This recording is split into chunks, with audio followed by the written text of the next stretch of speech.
A strong force based on ideological clarity.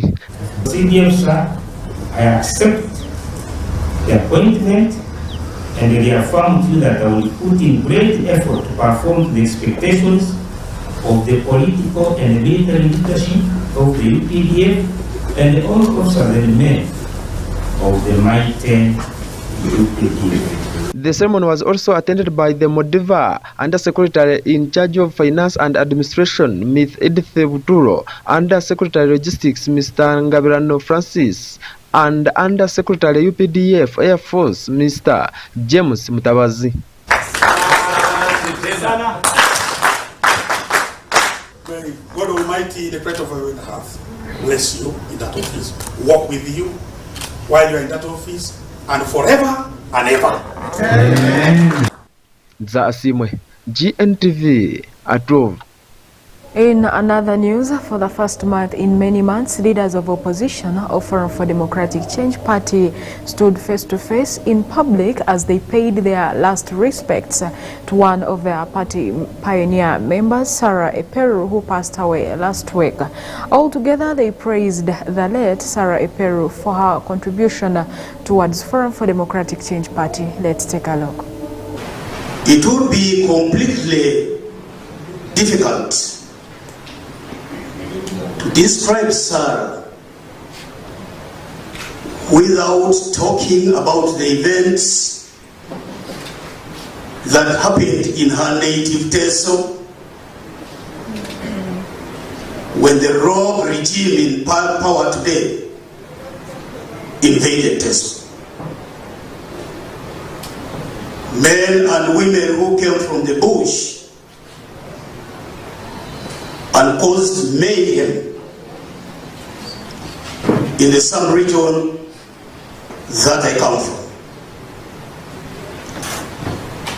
On the 11th of July 1989, the military came to the villages surrounding Mokora, including Koloi, where the great Eperu family comes from, and caused mayhem by herding like livestock human beings and taking them, about 100 of them, and locking them up in a wagon at Mokora railway station. On a hot afternoon, they locked these individuals in a wagon. And some of them were relatives of Sarah. 69 individuals died just like that. 69. You might have wondered where the rebellious character of Sarah comes from against this regime in power. That accelerated Sarah to talk openly against the regime in the measures that you all know about at Club of Gotv, where she was a regular panelist. So Sarah was in the opposition by conviction, but she also felt the brunt of the pain caused to her by the people who went to the bush and ushered in a very funny regime that we are fighting and will fight to the end. That Sarah helped to build in Mora and in Teso is already on the ground to help out with whatever they can to enable us give a befitting send-off to our sister, our great leader, our hero, now the late Sarah a pail.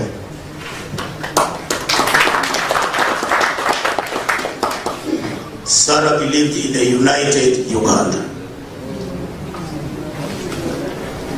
And no wonder she chose to stay in a party that espouses that and whose slogan is One Uganda, One people, One Uganda.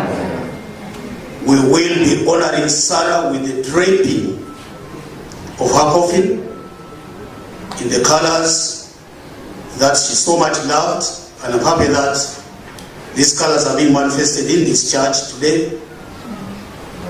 The red, green and yellow color of the FDC. Do not mistake the yellow for NRM. It's not.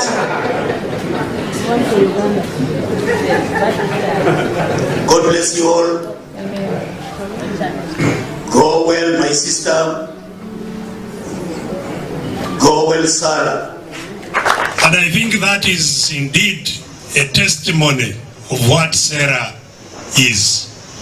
I said earlier that Sarah was not just FDC.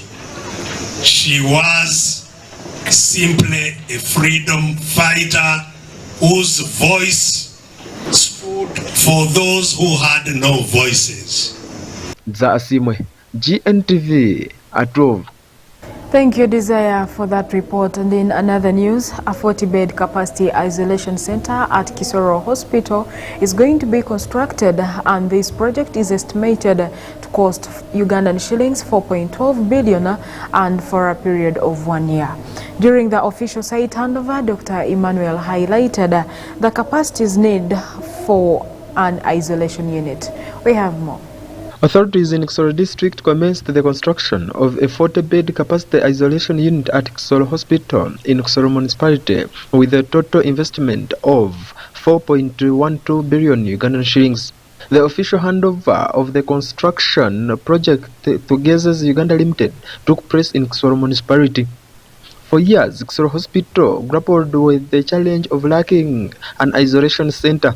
The construction's official handover was presided over by the State Minister of Defense, also serving as the Kisoro Woman Member of Parliament, Sarah Mateke. Dr. Emmanuel Bahane, the medical superintendent of Kisoro Hospital, highlighted the facility's need for an isolation unit given its role in treating patients with infectious diseases from neighboring countries such as Rwanda and the Democratic Republic of Congo. The new unit will serve as a dedicated space for managing such cases. Project, we welcome it because for all along we've been suffering. In 2018, we had an outbreak of Ebola, whereby we used to get suspects and would take them to Kavali. The resources were limited, and again in 2020, 2021, we were hit by COVID-19. We didn't have an isolation ward. We would get cases and then take to Kavali. The district has TB cases, as you know. When you TB cases, you remember the outbreak that happens in the transit center in Nyakabande, also Muramba. So we have history of these epidemics. So this project has come to rescue us. With this facility, it's a standard one, which shall be able to manage those cases effectively. In the whole of Western region, this is the only set of isolation ward that has all the components. It has a theater, it also has admission, the donning and doffing zone, then it has warehouses. It's a big component of a standard isolation ward. Engineer Peter Nkurununji, the director of Gazes Uganda Limited, provided the insights into the project's timeline, estimating completion within 1 year. Despite encountering challenges like the odious low excavation during the initial phase, Nkurununji noted that they have made significant progress, reaching 43% of completion. He attributed this progress to adaptability under the new governmental system. As we do the groundbreaking for the construction of isolation center at Kisoro Hospital under Ministry of Health, the project contract sum is 4.12 billion, Uganda shillings, and it's supposed to take a period of 1 year. We started in late December, but because government has started changing the mode of groundbreaking, whereby after giving the contractor, they have to wait some work take place before they come for groundbreaking. The case in point, the project, the minister gave the contractor. After 7 months, nothing had taken place. But for us as Gotv Uganda Limited, we are so grateful. Always, whenever we are given a project, we start immediately. In her remarks as the chief guest, State Minister for Defense and Veteran Affairs Sarah Nyiravashisi Mateke expressed optimism about the isolation center's role in enhancing the district's readiness for contagious illnesses. The facility will not only enhance the quality of healthcare services but also expand the scope of treatments available to our community. Moreover, the isolation unit stands as a testament to our preparedness and resilience in the face of health crisis. In an era marked by global pandemics and infectious diseases, having a dedicated facility for isolation and containment is indispensable. It provides a safe and controlled environment for managing contagious illnesses, safeguarding both patients and healthcare workers. But beyond its tangible benefits, today's groundbreaking symbolizes something greater. It symbolizes unity, collaboration, and progress. She urged stakeholders to ensure diligent monitoring and supervision of the project to ensure its timely and effective completion. So, to the Kisoro local government, I call upon you to give all the support to the contractor and ensure that the timely delivery of the facility at the very earliest. Kindly remember that lack of quality health services to any one of us is lack of quality services to all of us. Our determination is to ensure that the health services are not only accessible and affordable, but also of quality. I wish the contractor the best. This is your project.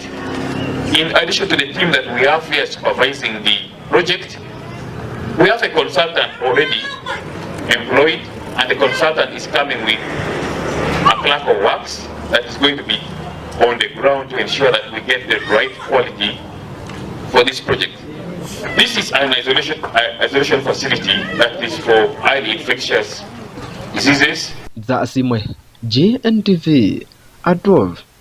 We appreciate your desire for that report. And in another news, still in Kisoro, residents from Jikoro village in Kisoro district have urged the government of Uganda to always act speedy in some emergency issues like roads and hospitals, saying that this will ease accessibility to services in their region. They said this at the launch of the construction of Nyamateke Bridge. We have more. Residents of Kisoro district are raising concerns over the dilapidated conditions of Kanyamateke Bridge, situated in Chigoro village and serving a vital link between Busanza and Chirundo sub-county. The bridge, which has suffered serious damages for the past 2 years due to an act of burning, now remains partially functional, posing risks to pedestrians and cyclists who continue to use it despite its precarious state. Local residents, including Jagachiza, Moses Nyeziman, and several farmers, lament the difficulties they face in transporting agricultural products to nearby markets.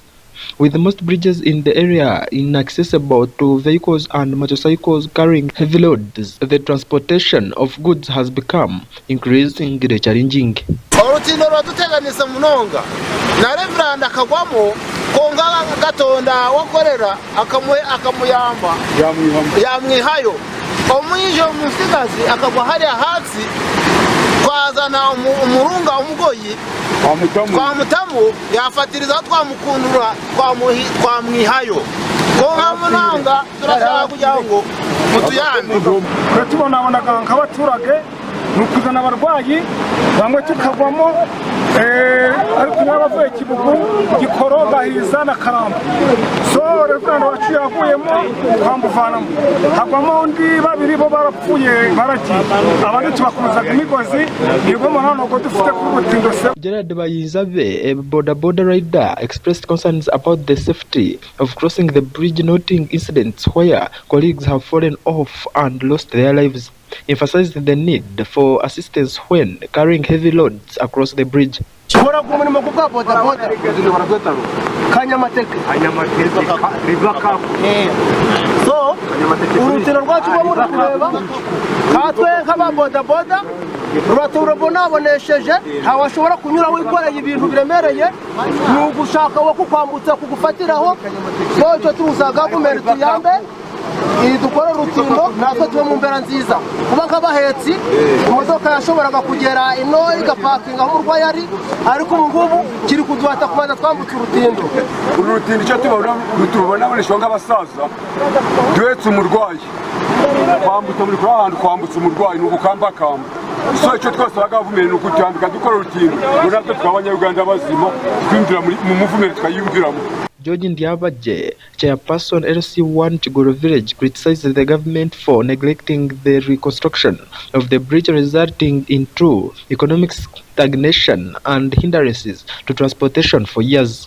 He highlighted the plight of sick and pregnant women who struggle to access health services at Buhonzi Health Center 3 in Buhonzi Parish due to difficulties posed by the bridge. Urugendo rwa Kanyamateke ahangaha muri kureba uratubona abonesheje cyane abaturage biye nahangaha ntabagicuruza bari bafite business zaraguye dufite rwariro rya Buhonzi Health Center 3 abacara bafite inda ubu ngubu bari kubona nta dufite kubanyuza bari kubona abandi inda zikavamo ubw'impamvu y'Urutindo tumaze iminsi dutera umuranga kugira ngo government tuyambe kibatwiteho ariko turi gusaba government kugira ngo idufashe Urutindo rikore abantu bacu bareka kuma barapfiramo buri munsi.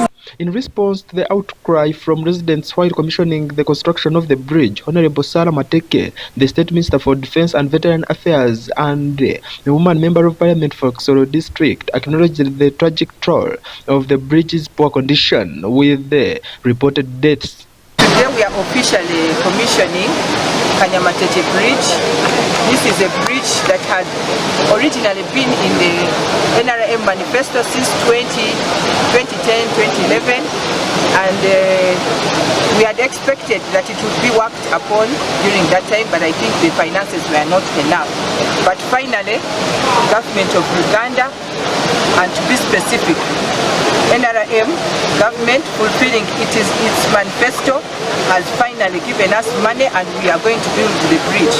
It has been a pain to the people of this area. It has not been only an agricultural road but also a security road, because it is a bridge that is linking the district with more than 2-3 sub-counties.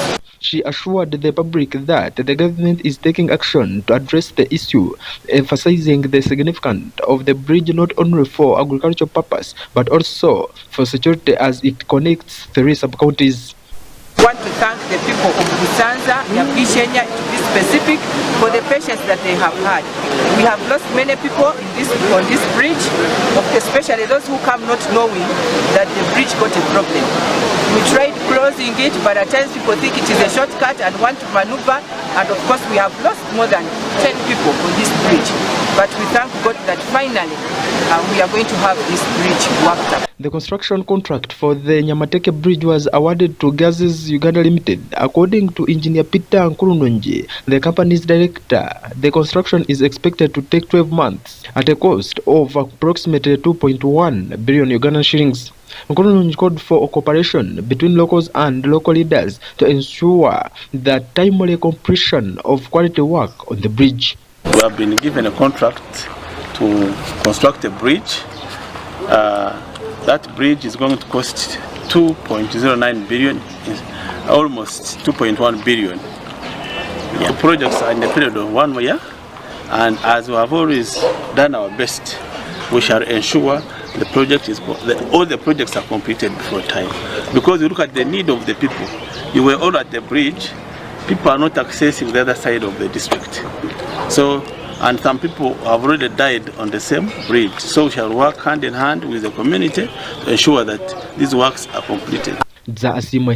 GNTV at 12.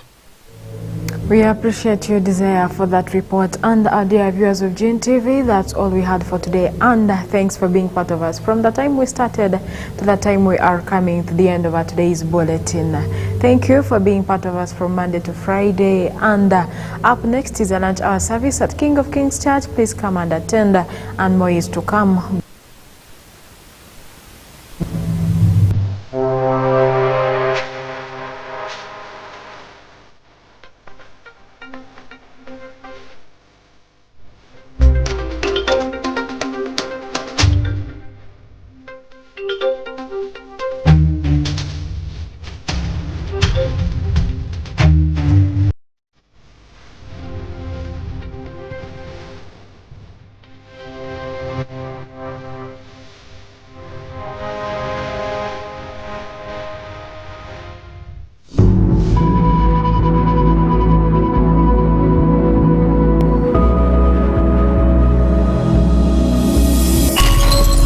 This is GNTV, releasing life.